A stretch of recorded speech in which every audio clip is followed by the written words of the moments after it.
Agora sim, senhoras e senhores, sejam todos muito bem-vindos à gravação do segundo episódio dos Minutos de Maturidade. Eu sou Rafael de Abreu, psicólogo, e sejam todos muito bem-vindos. Tema de hoje, as falsas felicidades. E aí, dona Melissa? O Inter ontem, meu Deus do céu, hein? Que isso. Fiquei até triste. Mas vamos nós. Então, o tema de hoje, as falsas felicidades. Vamos ter aí 10 episódios sobre maturidade, tá? Vamos falar aqui sobre alguns minutos, tá? Sobre isso. E sexta-feira foi bem legal, né? E conto aí com a presença de vocês. Então, antes de começar, quero só que vocês mandem para mim o meu feedback inicial em relação ao meu áudio, em relação ao meu vídeo. Lembrando que eu estou ao vivo aqui no Instagram e aqui em cima no canal do YouTube. Ó, a Flávia está lá no YouTube, a Sandra também. E, enfim, ótimo. E aí, Paulo, tudo bem? Então sejam todos muito bem-vindos. Se vocês estão me vendo e me ouvindo bem, por favor, é só falar, né, que sim, né, ou não, né? Depende. Ó, a Pri falou que tá tudo ok, então maravilha. O Matheus falou que tá ótimo, perfeito. Então vamos nós aí no nosso caminho. Eliane também, a Erid. Enfim, bom ver vocês aqui para essa semana que se inicia, né? Vamos juntos, vamos juntos. Então essa semana, ó, vamos ter lives só voltados para esses temas aqui de maturidade, ok? Então vamos lá, compartilhe, manda para os amigos, tira print da tela. Eu sempre falo para vocês que eu faço a minha parte, vocês fazem a parte de vocês aí, não esqueçam disso, ok? Então, compartilhamento de vocês é sempre muito importante aí para a gente alcançar mais pessoas, ok? Então, vamos nós. Seguinte, as falsas felicidades é o nosso tema de hoje, nos minutos de maturidade. Por que a gente tem que falar das falsas felicidades? Primeiro, porque todos nós desejamos a felicidade. Existe um psicólogo argentino chamado Martín Echevarría, que ele fala que todos nós desejamos ser felizes e não tem como não desejá-lo. Ok? Então, podemos dizer que para a felicidade não tem livre-arbítrio. Ok? Então, nós não temos livre-arbítrio em relação à felicidade. Ou seja, não temos como escolher, queremos ser felizes. Ok? Só que, se eu for na praça da minha cidade, né? E eu pergunto para todas as pessoas que passarem na minha frente, você quer ser feliz? Eles vão falar, sim. Se eu perguntar para vocês querem ser felizes? Vocês vão falar o quê? Sim. Ó, a Julian tá lavando roupa e ouvindo a live. Boa, boa. Também faço isso. Vou assistir live fazendo alguma outra coisa. Aproveitando o tempo. Maravilha. Então, se eu perguntar para as pessoas vão falar que elas querem ser felizes. Ponto. Ok? Ponto. Qual é o problema, então? Onde está a grande dificuldade? Onde que vai haver as diferenças, então? Se eu perguntar para as pessoas se elas querem ser felizes, elas vão falar que sim. Mas se eu perguntar para elas o que é a felicidade, será que nós vamos ter uma coerência de opinião? Será que nós vamos ter uma igualdade entre elas? Não. Não. Não vamos ter. Então, alguns vão falar, não, a felicidade para mim é uma conta bancária cheia. O outro vai falar, a felicidade para mim não é a conta bancária cheia. A felicidade para mim é ter uma casa gigantesca. A felicidade para mim, colocando ali o que a Cris falou ali, é ver o outro bem. A felicidade para mim é ter o carro do ano. A felicidade para mim é ter, enfim, salmão todo dia na minha, no meu almoço e na minha janta. Enfim. as pessoas vão variar necessariamente quando o assunto é felicidade. Por quê? Elas acabam sendo vencidas, muitas das vezes, por essa parte sensível, que entrelaça felicidade necessariamente com prazer. Com prazer, com deleite mesmo. Ok? Então, elas colocam que a felicidade é aquilo que dá mais prazer a ela. Então, felicidade para um pode ser uma dinâmica da sexualidade de uma maneira desregrada, enfim. Eu quero ficar com tudo e com todos na hora que eu quiser, quando eu quiser. Isso é felicidade para mim? Alguém poderia ir por esse ponto, né? Então, o que a gente tem no grande número de pessoas são pessoas que estão se relacionando com falsas felicidades. Obrigado, Flávio, por ter avisado aqui. Aconteceu algum probleminha no YouTube, mas estamos aqui ao vivo no Instagram. E aí depois eu coloco essa live aqui lá no YouTube também. Não sei o que houve lá, mas enfim. Então, esse é um ponto importante para que a gente entenda que a maioria das pessoas, e aqui não é necessariamente a gente ir para um caminho de tipo, Stephanie, boa tarde, Stephanie. Você está dizendo que você é certo, as outras pessoas são erradas, etc, etc, etc. Não é isso. Não é isso. Ok? Mas é uma dimensão onde as falsas felicidades formam a personalidade de uma pessoa. É isso que eu quero que vocês entendam. Por quê? Lembra que eu falei agora há pouco que a felicidade é algo que a gente não pode não desejar. Desejamos ser felizes. Então, essa felicidade, ela é o nosso fim último como pessoa. O fim último do homem é a felicidade. Só que qual é o problema disso?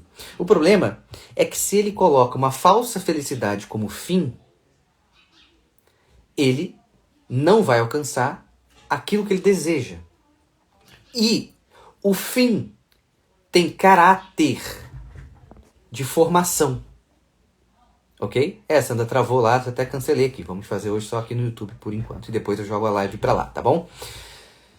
Ou seja, aquilo que eu tenho como finalidade da minha vida vai fazer com que eu organize o meu ser para alcançar aquilo. Então, o fim do homem, que é a felicidade, faz o homem se organizar para ser verdadeiramente feliz. Se o homem coloca uma falsa felicidade como fim, ele também vai se organizar para aquele fim. Ok? Então, se alguém coloca, vamos dar um exemplo, se alguém acha que a felicidade é o dinheiro, ele organiza a personalidade dele para se relacionar com o dinheiro. Então você percebe que ele vai ter vícios relacionados à avareza, pode entrar a luxúria, pode entrar a vaidade, etc, etc, etc. A personalidade dele se adequa ao mal ou ao erro, já que ele coloca uma falsa felicidade. Ok? Só que muitas das coisas que as pessoas colocam como felicidade, que são falsas, não quer dizer que elas são ruins em si mesmas.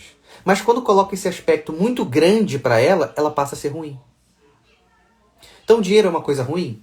Não, em si mesmo não é. Em si mesmo, absolutamente, não é algo ruim. Porém, todavia, entretanto, se eu coloco essa dimensão financeira como fim último, como a minha felicidade a ser buscada, quem que eu vou me tornar? Eu vou me tornar, não sei se vocês já assistiram aqui, provavelmente, eu vou me tornar o pé de pano. Vocês sabem quem é o pé de pano? O pé de pano, para quem não sabe, é o cavalo do Pica-Pau.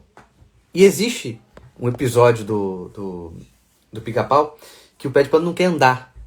Tá bem empacado ali. O que o Pica-Pau faz? Ele pega uma varinha, né, como se fosse uma vara de pescar, e na ponta dessa varinha, no anzol ali, ele põe uma cenoura. E ele coloca a cenoura ali numa distância razoável da cara do cavalo. Exatamente, é o cavalo do pica-pau. Então o pé de pano vai andar para querer alcançar aquela cenoura e nunca vai alcançar. Então, meus amigos, quando a gente, coloca essas falsas felicidades como fim, a gente vai andar como o pé de pano. Então aquele que coloca o dinheiro como fim não se sacia. Ele pode ter 1 milhão, ele vai querer 2. Se ele tiver 2, ele vai querer 4. Se ele tiver 4, ele vai querer 8. Ele vai ficar eternamente caminhando ali sem nunca alcançar. Ou seja, meus amigos, a falsa felicidade ou as falsas felicidades angustiam o homem. Por quê? Porque não vai saciar este homem por inteiro. E o nosso desejo de felicidade, aquele que a gente não tem escolha, aquele que nós queremos e não sabemos não querer a felicidade, tem caráter de saciar inteiramente. Então a felicidade que nós queremos é aquela que nos sacia. Ok? Então, se ela é uma felicidade onde nada vai faltar, não pode ser o dinheiro. Não pode ser o outro. Não pode ser bens materiais. Não pode ser a honra. Não pode ser a fama. Ah, agora eu sou famoso, tá incrível, o pessoal para na rua, me pede foto. Não pode estar aí. Por quê? Porque isso não vai conseguir saciar por inteiro. De forma bem superficial, que eu vou falar agora, não é à toa que tem pessoas milionárias que se matam, pessoas famosas que se matam, etc, etc, etc. Se essas questões fossem uma felicidade que saciaria o homem por completo, não existiria dores naquela dimensão. O famoso não sofreria, o rico não sofreria. Certo? Então, minutos de maturidade, que é o tema dessa nossa pequena jornada que nós vamos fazer aí durante 10 dias, hoje é o nosso segundo dia, 10 episódios, Ela traz da seguinte forma: o imaturo vive com falsas felicidades. E falsas felicidades, como coloca a Sandra, é necessariamente viver de ilusão. Ok? Ó, a Pri perguntou se está travando aqui. A Pri não, a Juliana. A Júlia, perguntou se está travando. Acho que está normal, não sei, mas qualquer coisa vocês falem aqui. Então, e aí? Ó a honra aí do pessoal da formação do imaginário aqui, ó. Grande abraço. Então, esse é um ponto importante para a gente entender que essas falsas felicidades não vai saciar as pessoas. As pessoas entram necessariamente nessas angústias, nessa ansiedade, etc, etc, etc. Certo? Não é à toa que nós temos hoje, com muita aceitação, uma teoria, como a própria logoterapia, que fala de sentido, Porque as pessoas estão sedentas querendo sentido para a vida. Só que você não vai ter sentido na tua vida se você não obedece aquilo de íntimo que você tem, que não tem como mexer, que é o seu desejo de felicidade. Então você só vai ter sentido na vida na medida que você abandona as falsas felicidades. Ok? Então, a imaturidade fica elegendo várias questões, várias felicidades. E todas elas igualmente falsas. O imaturo tem como característica ter, na própria vida, uma mudança de fim. Uma mudança de felicidade. A felicidade agora é o meu iPhone. Mas qual iPhone? Não, é o 13 já, Porque vai sair o 13, então a minha felicidade já é aquele. Certo? Então, se a gente está falando de maturidade aqui, o sujeito maduro, ele entende que não é ele que cria a vida. ele entende que não é ele nem que se criou. Não foi ele que deu a vida a ele mesmo.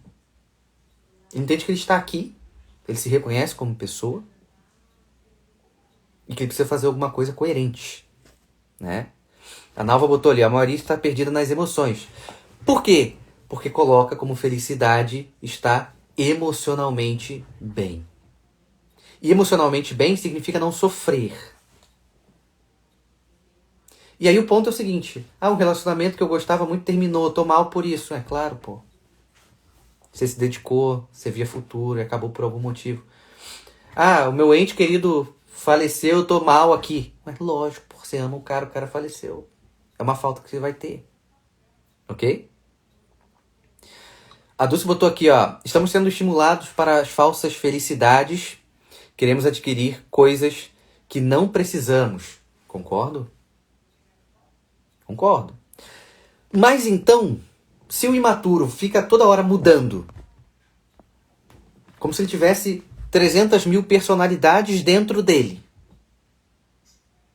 e cada uma elege um fim, cada um elege uma felicidade. Por que eu falo fim e felicidade? Porque o fim do homem é a felicidade. Só que o sujeito maduro sabe que a única felicidade que vai saciar o seu ser é naquele que ele vai poder descansar completamente a sua alma. E aí, meu amigo, não é o dinheiro que vai fazer isso. Não é o meu amigo que vai fazer isso. Não é o meu marido que vai fazer isso. Não é a minha esposa que vai fazer isso. Não é o meu carro que vai fazer isso. Não é a minha casa maravilhosa que vai fazer isso. Não é o meu cachorro de raça que eu paguei 8 paus nele. Não, não é isso. A felicidade última do homem que orienta a vida dele desde já para que ele forme a sua personalidade e trilhe ao caminho daquela felicidade é uma só coisa. Deus.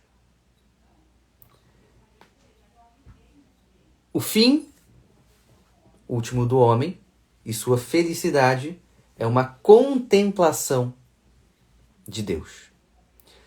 Nesta contemplação que o sujeito vai conseguir saciar completamente a si mesmo.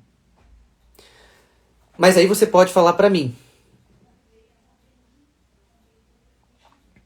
Jaine botou aqui, Santo Agostinho tem uma frase sobre isso. Inquietos estamos até descansar em Deus. Inclusive uma boa leitura sobre isso. O próprio Confissões de Santo Agostinho é um livro muito sobre isso, né? Para quem não leu, leia. Para quem tem e não leu, comece a ler. Então, aonde eu quero chegar? Mas, Rafael,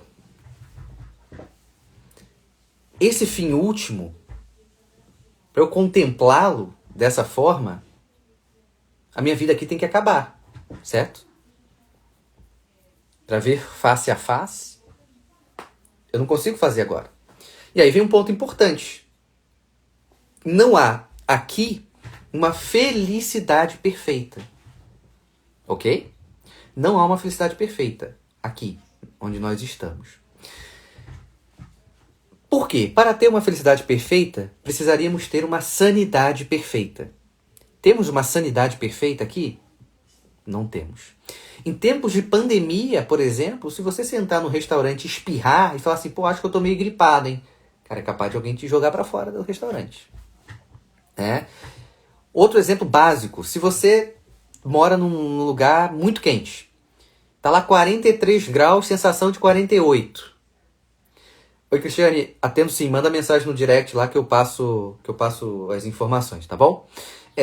Então você tá num lugar que tá 43 graus, sensação de 48 e você tá gripado. Ou seja, você tá com a garganta ruim, sabe? Quando você engole aqui, arranha, tá mal. Aquilo ali vai te deixar sem paciência, mais irritado. Isso já mostra que a nossa sanidade, por uma simples gripe, já nos mostra ali que não é perfeita aqui. Outra coisa é que deveríamos ter uma sociedade perfeita.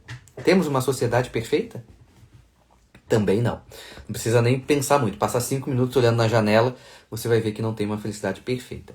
Então, a felicidade aqui, é aqui que eu quero que vocês anotem, vocês prestem muita atenção, para que a gente não olhe, mas essa felicidade aqui, o meu fim, né? Minha felicidade é a contemplação de Deus, mas tá aí, qual é a felicidade possível aqui? Vamos lá. Então, a gente consegue compreender o seguinte, que não temos uma felicidade perfeita. Então, o que seria uma felicidade aqui possível? A felicidade seria a posse de um bem querido.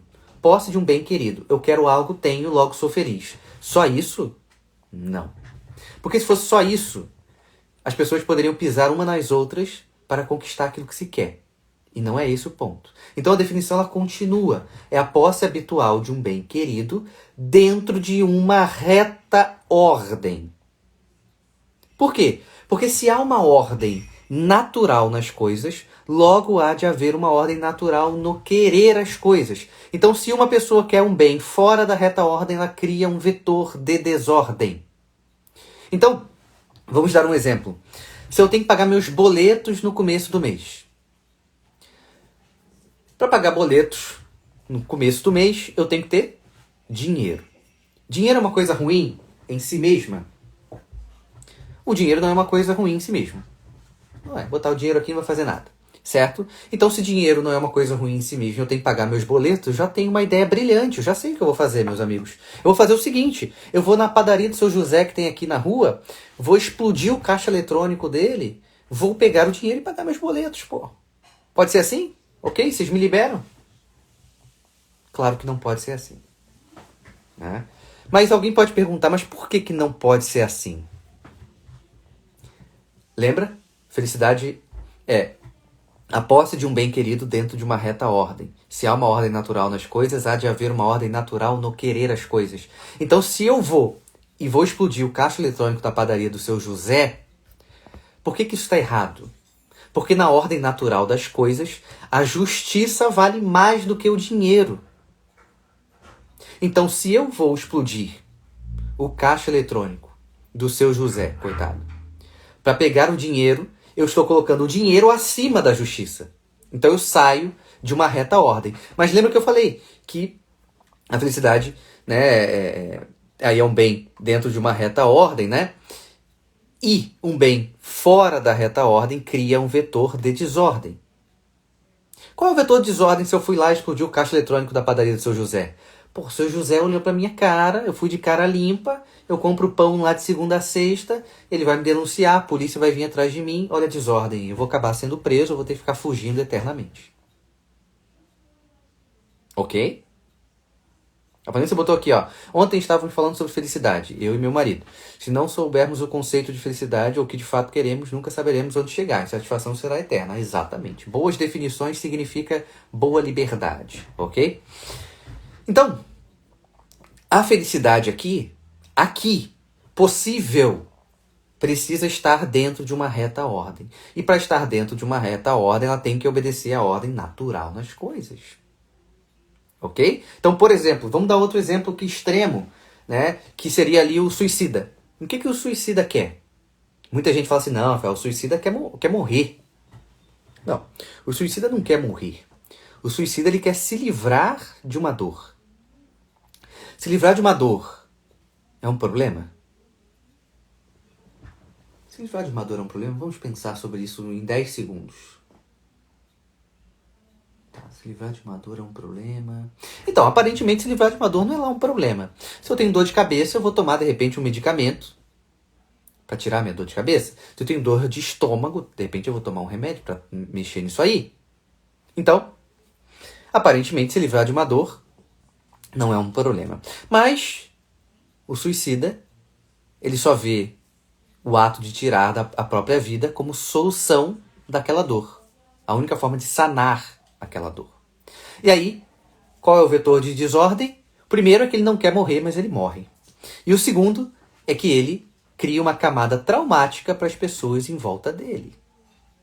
E aí, isso também se torna um problema. Então temos ali aparentemente um bem, se livrar de uma dor, fora da reta ordem, ele morre e cria uma camada traumática para as pessoas em volta dele. Só que, quando eu falei que nós temos que olhar para a felicidade possível aqui, sendo sempre dentro de uma reta ordem, quando a gente tem uma dor, a gente precisa julgar que dor é essa. Por quê? Ao julgar que dor é essa, eu vou entender que dentro de uma reta ordem, ela foi feita para que eu sofra. Pelo menos de maneira imediata. E não que eu elimine ela. Por exemplo, se a gente pensar necessariamente em, por exemplo, a morte de um ente querido, a morte de um ente querido, como que a gente elimina isso de modo imediato? Como que a gente elimina essa dor de modo imediato? Logo, a morte do ente querido que causa uma dor em mim está dentro de uma certa ordem. Ok? Então, se eu quero eliminar essa dor, que na realidade faz sentido com que eu sofra, por mais que doa sofrer por ela, eu vou causar um vetor de desordem. Então agora eu vou me revoltar, eu vou quebrar tudo dentro de casa, eu não vou no enterro, não vou em lugar nenhum, não me despedir, etc, etc, etc. Passou ali 2 anos, a pessoa está pior porque ela não fez aquilo que ela deveria fazer naquele momento de dor. Certo? Então, meus amigos, quando a gente pensa em maturidade e imaturidade, o imaturo cria felicidades que no final das contas são falsas porque são absolutamente perecíveis. Vão acabar, vão se destruir naturalmente com o decorrer da vida. O sujeito maduro sabe que há uma felicidade que o coração dele deseja, que a alma dele deseja, que é Deus. Porém, ele não está lá agora. Ele não pode forçar a ida para lá. Então, ele vai vendo que a felicidade possível aqui é aquela que se encontra dentro de uma reta ordem. Porque ele sabe que há uma ordem natural nas coisas. Então, se há uma ordem natural nas coisas, há de haver uma ordem natural no querer as coisas. Então, toda vez que a gente vai investigar o que eu quero, então quando você investigar o que você quer, você precisa necessariamente pensar dentro de uma reta ordem. Eu quero isso aqui. Putz, mas eu pensei, tá muito egoísmo, cara. Eu tô passando por cima de todos. Será que é isso que eu tenho que fazer? Eu vou pensar um pouco melhor, vou me organizar aqui para que as coisas se organizem e passem a ser mais ordenadas. Pô, essa dor aqui é ruim. Eu não gostaria de sentir ela, mas pensando aqui, pô, faz total sentido. Pô, foi meu tio querido aqui que faleceu, vou suportar aqui, não é à toa que tem o luto. Então, entende? A felicidade do homem maduro passa por uma extrema consciência da realidade das coisas e não uma fuga, e não uma ilusão, e não uma busca animalesca por prazeres, como se isso fosse absolutamente ligado à felicidade. Tem prazeres que são absolutamente corruptíveis, né? Então esse é um ponto importante, ok? Enfim, meus amigos, chega de live por hoje. Minutos de Maturidade, episódio 2, se encerra aqui. Muito obrigado pela presença. Não esqueçam de compartilhar esta live. Em breve eu vou colocar essa live no YouTube, porque deu um errinho no YouTube, então não consegui fazer simultaneamente, tá?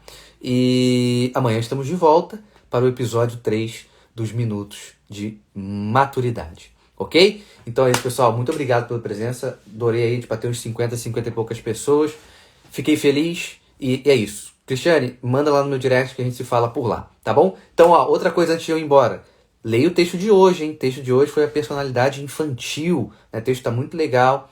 Vai lá, compartilha, faça o trabalho de vocês que eu faço o meu daqui. Ok? É isso, pessoal. Estamos juntos. Valeu!